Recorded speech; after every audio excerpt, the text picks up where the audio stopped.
ایک گیند لیجیے آپ، ٹھیک ہے، اس گیند کے چھوٹا سا حصہ دیکھیں گے تو وہ آپ کو بالکل پلین نظر آئے گا، ہموار نظر آئے گا، ہوتا ہے نا ایسا؟ تو زمین گول ہے، تو اس کا مطلب یہ نہیں کہ اللہ نے کہا زمین کو پھیلا دیا تو زمین گول نہیں ہے، زمین گول ہے، ٹھیک ہے، اس کے بعد دلائل ہیں، اس لیے میں کہہ رہا ہوں کہ اس سے کوئی یہ نہ سمجھ لے کہ جو ہے زمین گول نہیں ہے۔ پھر میں وَأَنبَتْنَا فِيهَا مِن كُلِّ شَيْءٍ مَوْزُونٍ، اور اس میں ہر مناسب چیز اگائی۔ کیا فرمایا اللہ نے؟ ہم نے اس میں ہر مناسب چیز کو، ذرا آیات پہ غور کیجیے گا، ذرا توجہ ہے آپ کی، آ جائیں واپس آ جائیں، پلٹ آئیں، چھوڑیے میرا تو کام بولنا ہے، آپ آئیے ذرا ادھر آ جائیے، چلے قرآن کی طرف آ جائیے، چھوڑ دیں وہ باتیں، چھوڑ دیں جو کر دی ہم نے، آئیے قرآن کی طرف دوبارہ آئیے۔ وَجَعَلْنَا لَكُمْ فِيهَا، آپ تو اسی میں گھوم رہے ہیں جو میں بھی کہہ رہا ہوں کہ ابھی تو نکل ہی نہیں پائے، نکلیے ان باتوں سے، وہ ماورا ہے، آئیے دوبارہ آئیے قرآن کا، چلیے آئیے، چھوڑیے کھانا پینا کھائیے، مسئلہ نہیں ہے، ٹینشن کی کوئی بات نہیں ہے، کھانا پینا کھانا چاہیے، کوئی بات نہیں، مسئلہ نہیں ہے، زندگی کے لیے ضروری ہے نا بھائی؟ ہاں، خامخواہ آپ کو بھوک ہڑتال کی بات کر دی میں نے، آ جائیں دوبارہ آ جائیں، آئیے کھانے پانی پینے کی بات ہو رہی ہے، دوبارہ آ جائیں۔ وَجَعَلْنَا لَكُمْ فِيهَا مَعَائِشَ، ہم نے اس میں تمہارے لیے سامان معیشت پیدا کیا، اللہ کہتا ہے ہم نے پیدا کیا، سامان معیشت پیدا کیا۔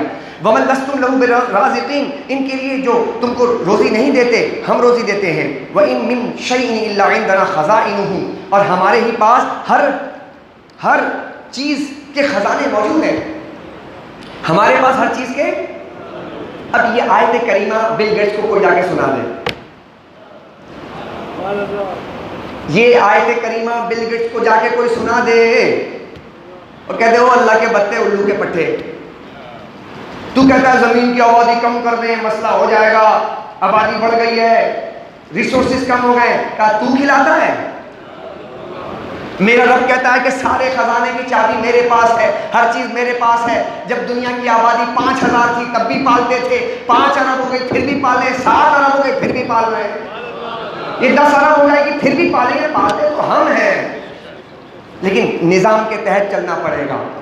خدا نہ خواستہ اس کا ہرگز مطلب یہ نہیں کہ ہم نظام میں کوئی رخ نہ ڈالیں، نظام کے تحت چلیں، نظام چلائیں، نظام کے تحت چلیں، لیکن چابی اللہ کے پاس ہے، کنجیاں اللہ کے پاس ہیں، خزانے اللہ کے پاس۔ وَمَا نُنَزِّلُهُ إِلَّا بِقَدْرٍ مَعْلُومٍ، ہم اس کو صرف معین انداز کے مطابق نازل کرتے ہیں۔ دیکھیں آیت، ہم معین انداز کے مطابق نازل کرتے ہیں، جتنی ضرورت پڑتی ہے اتنا ہی، سبحان اللہ کہہ دو یار، یہ اللہ نے کیسے کھول دی ساری باتوں کو۔ جس صدی میں بھی قرآن پڑھیں گے ایسا لگتا ہے آج کے لیے آیا ہے، ایسا لگ نہیں رہا ہے آج کے لیے آیا ہے، کہ ہم نے معین نازل، جتنی ضرورت پڑے گی اتنا ہی نازل کریں گے۔ جی بولیے نا، کیا ایسا ہو سکتا ہے جائیں ایک بھینس کو لیجیے ذبح کر کے کہیں چلو 1 ٹن دودھ نکال لو، نہیں نکلے گا، کیوں؟ کیا روزانہ 20 کلو نکال تو ملے گا پورا، مرغی روزانہ انڈے دیتی ہے، چلو بھائی مرغی کو کاٹو 100 انڈے نکال لو، نہیں نکلے گا، کیوں؟ نظام کے تحت چلنا ہوگا، روزانہ دے 100 دن میں 100 انڈے مل جائیں گے، نظام ہے اللہ کا، اس نظام کے خلاف نہیں جا سکتے آپ، ہے بھائی، پوائنٹ ٹو بی نوٹڈ، کہ اب یہ نہیں سمجھو کہ نہیں نظام قدرت ہے، اب آپ کہیں، اب ہمارے لوگ کہتے ہیں نظام کائنات اللہ چلا رہا ہے اور وہی کرتا ہے، تو موٹر سائیکل میں پانی بھر کے چلا سکتے ہیں؟ جی بولے نا یار، کیوں نہیں چلا سکتے؟ اس لیے کہ موٹر سائیکل میں پیٹرول ڈالتا ہے بھائی۔ اب کوئی بے وقوفی ہوگا جو کہے گا نہیں بھائی بس اللہ کا نام لے کے شروع کر دیں ہو جائے گا، اللہ کا نام لے کے شروع کرنا تو ہے لیکن نظام کے تحت کرنا ہے، نظام سے ہٹ کے نہیں کرنا ہے جو اللہ نے نظام بنا کر رکھا ہے۔ اب یہاں پر ایک آپ کو میں قاعدہ سکھاتا ہوں، تھوڑا آپ کو معیشت، اللہ نے کیا فرمایا کہ سامان معیشت کو پیدا کیا۔ اب دیکھیے سامان معیشت کو پیدا کیا اور عقل سوچ دی ہے۔ دیکھیے یہاں پہ بہت سے لوگ بیٹھے ہوئے ہیں، تشریف فرمائیں، میں آپ کو ایک معیشت کا ایک اصول بتاتا ہوں، معیشت کا اصول بتاتا ہوں۔ آپ جب جاتے ہیں جاب پر، آپ کے پاس کیا چیز ہوتی ہے جو آپ دیتے ہیں تو آپ کو منی ملتی ہے؟ ٹائم، سروسز نہیں، ٹائم۔ جاب پہ جب جائیں گے تو آپ کی ٹائمنگ کیا ہوتی ہے؟ 8 سے 5، 9 سے 5، ٹھیک ہے، ٹائم دینا ہے آپ نے، آپ کے پاس کیا ہے؟ ٹائم۔ ٹائم آپ کے پاس ہے، بیسک آپ کے پاس ہے ٹائم، میرے پاس ٹائم ہے، میں نے ٹائم دینا ہے، ٹائم کے عوض میں مجھے کیا ملے گا؟ منی ملے گی، پیسہ۔ جب میرے پاس پیسہ آ گیا تب میں اس پیسے سے کیا کر دوں گا؟ تھنگس، چیزیں۔ تو دیکھیں میں نے ٹائم دیا، منی لی، منی لیا، تھنگس خریدے، یہ ٹرائنگل ہے، مثلث ہے، اس پورے سرکل کا، پورے لائف فل لائف کا. بولیے میرے اگر بات غلط ہے تو مجھے واپس کر دیں. کوئی ایسا ہے جو میری بات کو رد کرے گا؟ آپ دیتے کیا ہیں؟ دکان پہ بیٹھتے ہیں ٹائم دیتے ہیں, دکان بند رکھیں ٹائم ہی نہ دیں, چلے گا کاروبار؟ آپ جاب پہ نہ جائیں ٹائم دیں, بولیے ہے نا ایسا؟ اب ہوتا کیا ہے کہ یہاں پر ایک پرابلم ہے, توجہ ہے آپ کی نوجوانوں اور نیو جابس کرنے والے خاص طور پہ, ایک پرابلم ہے. جب آپ نے اپنا ٹائم دیا بدلے میں کیا ملا؟ پیسہ. پیسے سے آپ نے کیا لیا؟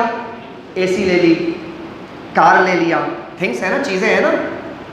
اب جب کوئی چیز آپ لیتے ہیں تو لینے کے بعد اس کی لائبلٹیز بڑھ جاتی ہیں مزید. کیوں بھائی؟ جو میں نے کار لیا ہے اس کار میں پیٹرول بھی ڈالنا ہوگا, اس کے مینٹیننس بھی ہے. اگر میں نے اے سی لے لی ہے تو اے سی چلانے کے لیے مجھے بل بھی بھرنا پڑے گا. اب جب میں ایکسٹرا جب چیز لی ہے نا, اب وہ آپ سے پھر تقاضا کرے گی اور پیسہ. صحیح ہے؟ اب اس اور پیسے کے لیے آپ کیا کریں گے؟ پھر آپ اپنا ٹائم دیں گے, پھر ٹائم دے کے ایکسٹرا ٹائم دیں گے, اس کے بعد پھر پیسے لیں گے, پھر پیسے لے کے پھر آپ پیٹرول ڈالیں گے. یہی ہے نا سب. معیشت کو میں نے مثلث میں لا کر رکھ دیا. اب ہوتا کیا ہے کہ ہم 3 کام کر کے بھی اپنے گھر کی ضروریات پوری نہیں کر پا رہے. ہم سب صبح سے شام تک کام کرتے ہیں, ایک جاب دوسری جاب, سلیپنگ پارٹنر فلانا پارٹنر یہ پارٹنر وہ پارٹنر کر آ کے ہم کر رہے ہیں اور کوشش کرتے ہیں کہ اپنے آپ کو ٹھیک کریں. اس کو تھوڑا چینج کیجئے, چینج کیجئے. آپ کیا کیجئے کہ جب آپ اپنا ٹائم کسی کو دیں, ٹائم کے بدلے میں پیسہ ملا, پیسے سے چیز نہ خریدیں, ایسیٹس بنائیں. آپ ایسیٹس بنائیں, ایسی چیز لیں کہ جو آپ کے بعد میں کام آنے والی ہے. زمین ہے, جانور ہے, مرغیاں ہیں, فلاں ہے, اس پہ تھوڑا انویسٹمنٹ کیجئے. میری بات سمجھیں, کاروباری ذہن بنائیں. یہ جو غلامانہ سوچ ہے نا جو انگریزوں نے دی ہے, وہ کہتے ہیں کہ بھائی ہمیں انٹر, میٹرک, گریجویشن, ماسٹر, یہ غلام چاہیے, نوکر, نوکر چاہیے نوکر. رسول اللہ نے نوکر تھوڑی بنائے, صحابہ کرام کاروبار کرتے تھے. امام اعظم ابو حنیفہ کاروبار کرتے تھے, غوث الاعظم کاروبار کرتے تھے. ایک صحابہ کہا یا رسول اللہ میں غریب ہوں. حضور نے کہا کیا غربت ہے؟ کہا کچھ بھی نہیں ہے. کہا تیرے گھر میں کچھ ہے؟ 2 سامان لے آئے. حضور نے اٹھایا ایک سامان, کہا کوئی خریدے گا؟ کہا ہاں خریدیں گے. 2 درہم کا بیچ دیا. بیچنے کے بعد آپ نے کہا 1 درہم لے جا گھر والوں کے لیے کھانا, اور 1 درہم سے جا کر کلہاڑی خرید کے لے کر آ. اس کو نوکری کرنے نہیں فرمایا, وہ کلہاڑی لے کر آیا. میرے آقا نے اپنے ہاتھ سے دستہ لگایا اور کہا جا جنگل میں جا کے لکڑی کاٹ اور واپس آئیو. اور آنے کے بعد پھر آنا, واپس آنا تو پھر مجھے بتانا کیا ہوا. وہ صبح سے شام تک لکڑیاں کاٹتا. کچھ دنوں کے بعد آیا, حضور نے پوچھا کیا حال ہے؟ کہا یا رسول اللہ کافی پیسہ جمع ہو گیا. حضور نے اس کو بھیک مانگنے سے نکال کر کاروبار کا طریقہ, ٹیکنیک سکھا کر اس کو خود کفیل بنا دیا. کاروباری ذہن بنائیں. مسلمانوں تم اپنا ذہن سوچ کاروباری بناؤ. کاروبار کرنا ہے ہم نے. کاروبار سے کیا مراد؟ تجارت. تجارت میں اللہ نے نفع رکھا ہے, تجارت میں اللہ نے برکت رکھی. ہمارا جو نوجوان نسل ہے, جو طبقہ ہے, یہ سوچتا ہے میں نے زندگی میں نہ یہ کرنا ہے صاحب کہ بس مجھے یہ نوکری مل جائے, وہ نوکری میں. ساری زندگی تو نوکری کرتا رہے گا لیکن تو شروع نہیں کر سکتا جب تک تو کاروبار نہیں کرتا. کاروبار میں ذہن لگائیں, تجارت میں پیسہ لگائیں تو انشاءاللہ نفع ہوگا. تو میں یہ عرض کر رہا تھا میرے بھائیوں, میرے دوستوں, حضرت صدیق اکبر رضی اللہ عنہ بہترین کاروبار کرتے تھے. کاروبار کہا تھا نا آپ کا, اللہ اکبر. تو اور بھی جتنے صحابہ کرام آپ ان کو دیکھیں وہ کاروبار کیا کرتے تھے. اللہ اکبر. آج میں نے کافی حد تک اس چند آیات کے روشنی میں آپ کو بہت سی باتیں سمجھا دی ہیں, لیکن میں چاہوں گا کہ ایک اور رکوع جو ہے سورہ ہجر کا اگر آپ کی اجازت ہو تو میں سمجھا دوں آپ کو. شب قدر کی رات ہے, ایام بڑے اچھے ہیں, راتیں بڑی اچھی ہیں. سبحان اللہ. بھوک تو نہیں لگی ہے؟ بیان میں کر رہا ہوں, بھوک آپ کو لگ رہی ہے؟ بھوک تو مجھے لگنی چاہیے. سننے والے کو سننا بھی ایک کام ہے, سننا بھی ایک کام ہے, سننا بھی ایک کام ہے نا بھائی, لیکن بولنا اس سے بڑا کام ہے. تو آپ اگر میرے ساتھ چلیں تو میں آپ کو یہ سورہ مبارکہ کا یہ دوسرا رکوع بھی بڑا دلچسپ ہے. آپ کے سبحان اللہ میں تھوڑا سا یعنی کہ ہے. بسم اللہ الرحمن الرحیم. وَلَقَدْ كَذَّبَ أَصْحَابُ الْحِجْرِ الْمُرْسَلِينَ. بے شک وادی ہجر کے رہنے والوں نے رسولوں کی تکذیب کی ہے. وَآتَيْنَاهُمْ آيَاتِنَا فَكَانُوا عَنْهَا مُعْرِضِينَ. ہم نے ان کو اپنی نشانیاں دی تو وہ ان سے روگردانی کرتے تھے. نشانیاں بھیجی ہیں، وہی والا واقعہ شعیب حضرت صالح علیہ السلام والا. وَكَانُوا يَنْحِتُونَ مِنَ الْجِبَالِ بُيُوتًا آمِنِينَ، وہ پہاڑوں کو تراش کر گھر بناتے تھے. یہ تھا ان کا مسئلہ. طاقتور قوم تھی شاید. ان کے آپ جا کے نیٹ پر دیکھیں گے تو آپ کو پتہ چلے گا یہ تو ہم جو ہے نا یہ ایسے بلاک سے گھر بنانا آسان ہے. پہاڑ ہے، ان پہاڑوں میں سوراخ کرنا، سوراخ کر کے اندر رومز بنانے کے بعد اس میں کھڑکیاں، وینٹیلیشن، یہ وہ. یار کس طرح کی قوم تھی وہ، کتنی جفاکش قوم ہوگی وہ، کتنی طاقتور قوم ہوگی. ہیں ہماری طرح تھوڑی باہر نکل کے جھاڑو بھی نہیں لگاتے اپنے گھر کے سامنے. ہیں وہ بھی میونسپل کارپوریشن والے پہ ڈال دیا، تم ہی کرو گے، گندگی ہے نا. ہاں مچھر آئے، بیماری آئے، کچھ بیمار ہو جائیں گے، جھاڑو نہیں لگائیں گے. یہی سوچ ہے نا ہماری، یہ اچھی سوچ ہے. بھائی گندا ہم نے کیا تو صفائی بھی ہمیں کرنی چاہیے. میرے آقا کریم صلی اللہ علیہ وسلم فرماتے ہیں اگر کسی نے مسجد سے ایک تنکا بھی ہٹایا نا تو کہا کہ میں نے اس کو بھی دیکھا کہ اللہ کے دربار میں وہ نیکی ہے. تنکا، ایک تنکا. اور رسول نے فرمایا صفائی جس ایمان ہے. تو میں آپ سے ایک ریکویسٹ کروں گا کہ عید آنے سے قبل اپنے گلی کوچوں کو نوجوانوں صاف کرنا ہے. بولو ساتھ دو گے ہمارا؟ اپنی گلی کو صاف کریں. آپ کی گلی ہے، آپ نے کیا کرنا ہے، جھاڑو اٹھا لیں. کوئی مسئلہ نہیں، شرم کی کوئی بات نہیں ہے، کوئی حیا کی بات نہیں، کوئی ایسی بات ہی نہیں. ہماری گلی ہم نے صاف رکھنا ہے. ہمارے بچے کھیلتے ہیں، گلی کے اندر صفائی کیجیے. جہاں پہ اگر دیکھیں کہ کچرا وغیرہ جمع ہے، کسی کو پیسہ دے کر کے آپ جمع لا سکیں، اس کو اٹھائیں. ہر گلی کو اپنی مدد آپ کے تحت، تاکہ عید سے قبل ہمیں لگے کہ ہاں شب قدر سے قبل کر لیں آپ، تاکہ ہمارے گلی کو صاف ستھرے لگے. فرشتے اتریں گے نا یار. لیلۃ الجائزہ میں کیا ہوگا؟ فرشتے اتریں گے. اور جو عید کا دن ہوگا نا اس دن پتہ کیا ہوگا؟ ہر گلی کے نکڑ پر فرشتے ہوں گے. سبحان اللہ. تو ان کے لیے صفائی وغیرہ کرنی چاہیے نا ہمیں. صاف ستھرا ماحول رہے گا. کیونکہ جہاں گندگی ہوتی ہے، میرے آقا نے کیا فرمایا کہ اگر کوئی لہسن کھا کر آتا ہے تو اس کی بدبو سے جو ہے نا فرشتہ بھاگ جاتا ہے نا. ایسا ہوتا ہے نا. تو دیکھیں بدبو سے فرشتہ، نہ صرف بدبو سے فرشتہ بھاگتا ہے، پتہ ہے جب بندہ جھوٹ بولتا ہے تو رسول پاک صلی اللہ علیہ وسلم فرماتے ہیں کہ اس کے منہ سے ایسی بدبو نکلتی ہے کہ کئی میل تک فرشتہ بھاگ جاتا ہے. تو جھوٹ بولنے والے سے رحمت ہی دور ہو جاتی ہے. یعنی روحانیت پر بھی اثر ہوتا ہے کہ جب فرشتوں کے جھرمٹ میں ہم نہیں رہیں گے تو بتائیے روحانیت ملے گی؟ روحانیت ملتی ہے فرشتوں کے جھرمٹ میں رہنے سے. اس لیے اب آپ دیکھیں جھوٹ بولنے سے بچنا روحانی تقویت کا باعث ہے، اور اسی طرح انوائرمنٹ کو صاف ستھرا رکھنے سے فرشتوں کی آمد زیادہ ہوتی ہے. یہاں تک کہ آپ اندازہ لگائیں، حدیث طیبہ کے اندر آتا ہے، سرکار صلی اللہ علیہ وسلم ارشاد فرماتے ہیں جب بندہ قرآن پڑھتا ہے نا، قرآن، تو آسمان سے فرشتہ اتر کر اس قاری قرآن کے منہ میں منہ لگا کر بیٹھ جاتا ہے. اللہ. اور یہاں سے قرآن وہ نکالتا ہے اور وہ نوری فرشتوں کے اندر نور بن کر چلا جاتا ہے. یہ چیزیں ہیں کہ قرآن پڑھنے سے جو ہے برکتیں، رحمتیں، فرشتے آتے ہیں، اور جہاں جھوٹ بولا جائے فرشتے بھاگتے ہیں. تو ہمیں انوائرمنٹ کو صاف رکھنا ہے. تو کہا کہ وہ پہاڑوں میں گھر بناتے تھے تراش کر تاکہ امن سے رہیں، یعنی کوئی چیز اس پر اثر انداز نہ ہو. فَأَخَذَتْهُمُ الصَّيْحَةُ مُصْبِحِينَ، پس صبح ہوتے ہی ایک چنگھاڑ نے آ کر ان کو پکڑ لیا. فَمَا أَغْنَىٰ عَنْهُمْ مَا كَانُوا يَكْسِبُونَ، اور جو کچھ وہ کرتے رہے تھے وہ ان کو نہ بچا سکا. وَمَا خَلَقَ، یعنی وہ جو کر رہے تھے وہ نہ بچا سکا. ان کی جتنی بھی تدبیریں تھیں سب کچھ نہ بچا. اللہ کا عذاب آ جائے گا، کوئی نہیں بچتا. وَمَا خَلَقْنَا السَّمَاوَاتِ وَالْأَرْضَ، اور ہم نے آسمان اور زمین کو جو کچھ ان کے درمیان میں حق کے ساتھ ہی پیدا کیا ہے. اللہ کہہ رہا ہے وَإِنَّ السَّاعَةَ لَآتِيَةٌ، اور بے شک قیامت ضرور آنے والی ہے. فَاصْفَحِ الصَّفْحَ الْجَمِيلَ، سو آپ حسن و خوبی کے ساتھ درگزر کیجئے، درگزر سے کام لیجئے. نبی سے کہا جا رہا ہے درگزر کیجئے. إِنَّ رَبَّكَ هُوَ الْخَلَّاقُ الْعَلِيمُ، بے شک آپ کا رب ہی سب کو پیدا کرنے والا، سب کچھ جاننے والا ہے. وَلَقَدْ آتَيْنَاكَ سَبْعًا مِّنَ الْمَثَانِي وَالْقُرْآنِ الْعَظِيمِ، اور بے شک ہم نے آپ کو 7 آیتیں دی ہیں. اللہ کیا کہتا ہے؟ 7 آیتیں. یہ سورہ فاتحہ ہے. سورہ فاتحہ کا ذکر کیا اللہ نے، کہ ہم نے 7 آیتیں دی ہیں. کیا کہا؟ سبعًا من المثانی، جو 2 بار پڑھی جاتی ہیں. کیا مطلب؟ یعنی ہم نے 7 آیتیں، سورہ فاتحہ میں 7 آیتیں ہیں، اور جو 2 بار پڑھی جاتی ہیں، یعنی کہ ایک رکعت میں ایک اور ایک رکعت میں ایک پڑھی جاتی ہے.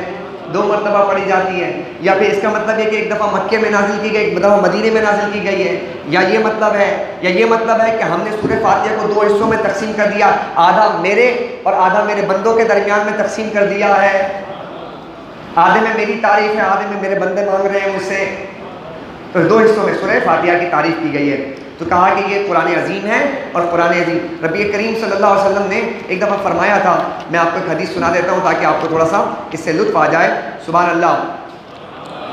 ابو سعید بن معلّہ بیان کرتے ہیں کہ میں مسجد میں نماز پڑھ رہا تھا، مجھے رسول اللہ صلی اللہ علیہ وسلم نے بلایا، میں نے جواب نہیں دیا، پھر میں نے کہا یا رسول اللہ میں نماز پڑھ رہا تھا۔ آپ نے فرمایا کیا اللہ تعالیٰ نے یہ نہیں ارشاد فرمایا کہ اللہ اس کے رسول تمہیں جب بلائیں تو حاضر ہو جایا کرو؟ پھر فرمایا میں تم کو مسجد سے جانے سے پہلے ایک سورت کی تعلیم دوں گا، وہ قرآن مجید کی سب سے عظیم سورت ہے، حضور نے فرمایا ان کو۔ تو پھر آپ نے میرا ہاتھ پکڑا، اور جب مسجد سے نکلنے لگے تو میں نے عرض کیا یا رسول اللہ کیا آپ نے یہ نہیں فرمایا تھا کہ میں مسجد سے جانے سے پہلے تم کو قرآن مجید کی سب سے عظیم سورت کی تعلیم دوں گا؟ تو میرے آقا نے فرمایا الحمدللہ رب العالمین، یہ سبع المثانی ہے، اور یہ وہ قرآن عظیم ہے جو مجھے دیا گیا ہے۔ تو حضور علیہ السلام نے فرمایا کہ یہ عظیم سورت ہے، قرآن کی سب سے عظیم سورت ہے، سبحان اللہ۔ اس کے بعد آگے ایک مضمون آ رہا ہے، ذرا سنیے گا۔ اللہ فرما رہا ہے وَقُلْ إِنِّي أَنَا نَذِيرٌ مُّبِينٌ، اور آپ کہیے میں ہی الگ اعلان ڈرانے والا ہوں، میں ڈرانے والا ہوں۔ اس لیے پیغمبر ڈرانے بھی آئے، خوشخبری سنانے تو آئے ڈرانے بھی آئے، بتایا کہ جہنم بھی ہے، جہاں جنت کی بشارت ہے وہاں ڈرایا بھی جا رہا ہے۔ کما انزلنا علی المقتسمین، جیسا کہ ہم نے ان پر عذاب نازل کیا جو اپنی کتاب کو تقسیم کرنے والے تھے، الذین جعلوا القرآن عضین، جنہوں نے قرآن مجید کو کچھ مان کر اور کچھ نہ مان کر ٹکڑے ٹکڑے کر دیا تھا۔ فوربک لنسألنہم اجمعین، سو آپ کے رب کی قسم ہم ان سب سے ضرور سوال کریں گے، ضرور پوچھیں گے، اما کانوا یعملون، کہ وہ کیا کرتے رہے تھے۔ اے محبوب پریشان نہ ہو، قیامت میں ہم سے ضرور سوال کریں گے۔ اب سنیے اس آیت پہ غور کیجیے گا، آخری لمحات ہیں اور میں بس اپنی گفتگو کو سمیٹ رہا ہوں۔ فاصدع بما تؤمر، آپ اس کا برملا اعلان کر دیجئے، کر دیں، آپ اعلان کریں جس کا آپ کو حکم دیا گیا ہے، یعنی نبی کریم علیہ السلام کو جس کا حکم دیا گیا اعلان کیجیے، آپ بولیے۔ یہ علماء، نبی کے توسط سے علماء کی ذمہ داری ہے، جو باتیں ہیں اس کو بیان کرنا ہوگا، چھپایا نہیں جائے گا، بتایا جائے گا۔ وَأَعْرِضْ عَنِ الْمُشْرِكِينَ، اور مشرکین سے اعراض کیجئے، منہ پھیر لیجئے، پیارے حبیب مشرکین سے منہ پھیر لیجئے۔ إِنَّا كَفَيْنَاكَ الْمُسْتَهْزِئِينَ، آپ کا مذاق اڑانے والوں سے بدلہ لینے کے لیے ہم کافی ہیں۔ سنو مسلمانوں، دوبارہ سنو، اللہ کا فرمان کان لگا کے سنو۔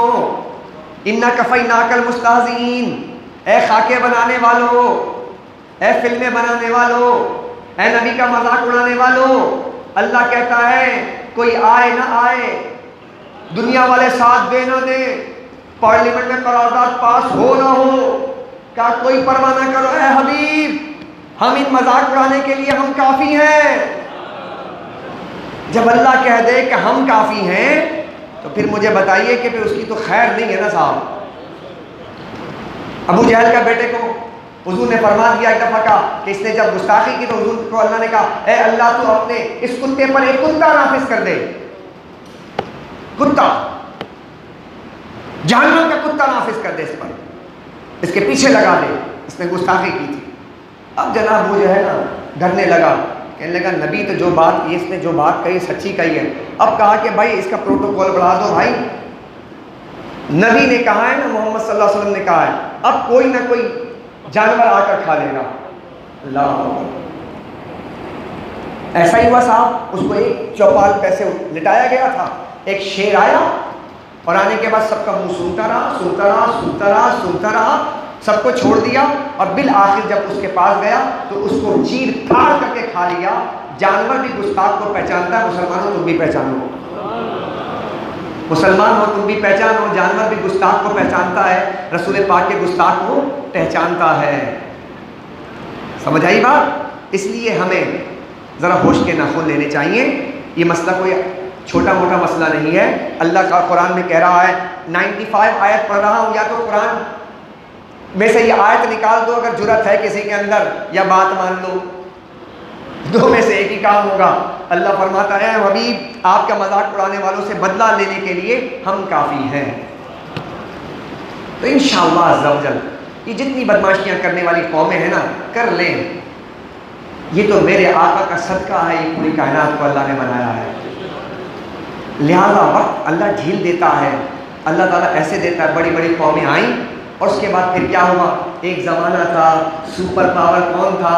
Great Britain, Hindustan. سورج غروب نہیں ہوتا تھا اس کی سلطنت میں, تیرا سورج ہی غروب ہو گیا. اس کے بعد کون آیا؟ کہا کہ اس کے بعد رشیا, RSSR, سوویت یونین, پوری دنیا کا عالمی طاقت یعنی کہ سپر پاور. پھر کیا ہوا؟ پتھر والے زمانے کے لوگوں سے لڑ لڑ کر خود جناب پاش پاش ہو گیا, ٹوٹ گیا. پھر ایک زمانہ آیا, اب کہتا ہے امریکہ, کہتا ہے کہ USA دنیا کا سپر طاقت ہے, کہا تیرا بھی سورج غروب ہونے والا ہے. اس کے بعد چائنا کہہ رہا ہم ہیں, ہم نے کہا ایسے آتے رہیں گے, ایسے آتے رہیں گے.